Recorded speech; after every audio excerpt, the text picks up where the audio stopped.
Hello, vous êtes bien sur la chaîne de Pega et aujourd'hui on va parler de taux vibratoire. Alors pour parler de taux vibratoire, il faut tout simplement rappeler une phrase de Albert Einstein qui est que tout est énergie, tout est vibration. Effectivement, tout ce qui nous entoure émet une vibration, une énergie. Et donc ce taux vibratoire mesure le niveau d'énergie de l'être humain, du vivant, donc animal, végétaux et aussi des objets.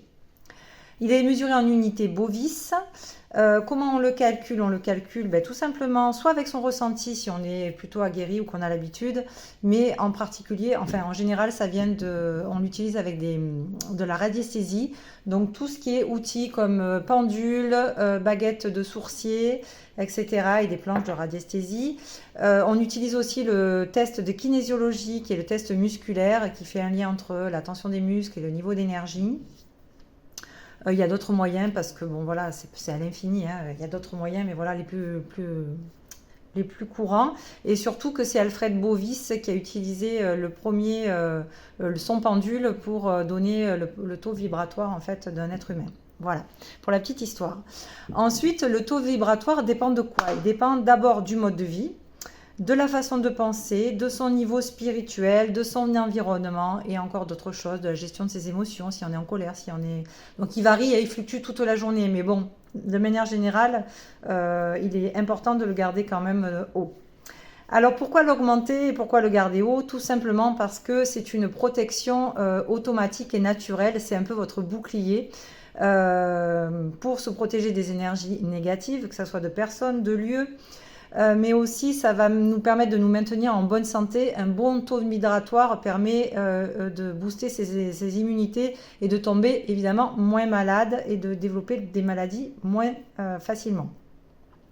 Ça permet aussi de garder sur d'autres plans un bien-être, que ce soit sur un plan émotionnel, psychique également, pas que sur le plan physique. Ça permet d'accéder à une paix intérieure, un certain calme. Ça permet de se connecter à son âme et d'avoir un dialogue avec celle-ci. Et aussi de développer sa magie, la magie dans la vie et des synchronicités dans sa vie au quotidien. Moi personnellement je garde un taux vibratoire haut, enfin j'essaye parce que je suis obligée, je pratique des soins énergétiques et du coup je dois être toujours au top de mes énergies pour pouvoir quand je fais un soin donner le meilleur des énergies que je capte à la personne qui reçoit ce soin. Voilà. Ensuite, donc, comment l'augmenter? Tout simplement en mangeant le mieux possible, le plutôt vivant, plutôt bio, raisonné, éviter de transformer évidemment.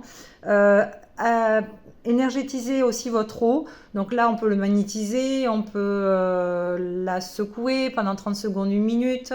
Voilà, on peut faire de l'activité physique, ça fait du bien. On peut respirer, faire de la méditation, du yoga. Un bon sommeil est aussi très important. S'entourer de personnes positives également. Donc voilà, je vous invite à tester ça et surtout à maintenir vos énergies le plus hautes possible, surtout pour 2025.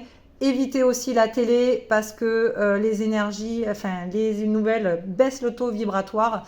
Tout ce qui est peur, tout ce qui est information catastrophique, évidemment, ça permet pas d'élever son taux vibratoire. Voilà, je vous souhaite une bonne journée et à bientôt.